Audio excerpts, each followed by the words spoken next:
arrêter justement l'avancée du Congolais. On est à pratiquement 3 minutes de la mi-temps. La RDC qui a fait le nécessaire, la RDC qui a eu les ressources nécessaires pour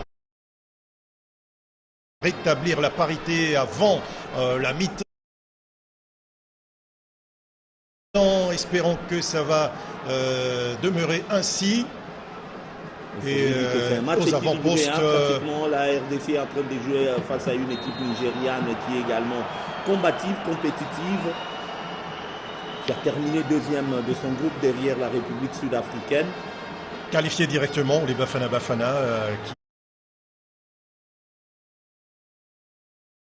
qui avaient pris part à leur première édition de Coupe du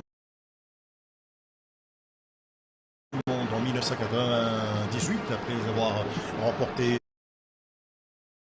de Coupe du Monde en 1998, part à leur première édition de Coupe du Monde en 1998, après avoir remporté leur première édition de Coupe d'Afrique des Nations sous la présidence de Nelson Mandela, qu'on retrouvera également quelques années plus tard pour la candidature réussie de l'Afrique du Sud qui a abrité la phase finale du mondial en 2010, remportée par l'Espagne.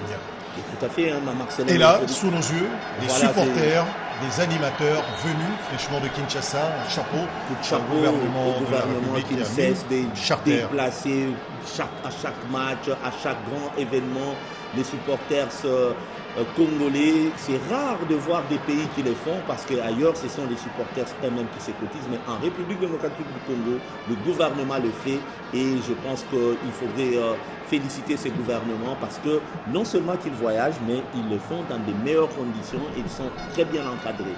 Absolument, alors que sur la pelouse, les Nigérians vont tenter l'impossible pour inquiéter la défense congolaise qui se regroupe pour annihiler cette nouvelle percée. La RDC qui a ses derniers échappés à la vigilance de l'arbitre qui ne va pas mettre le carton. Justement, c'est ce que je voulais dire. Hein. Il est jusque-là posé, il ne cherche pas à sortir le carton.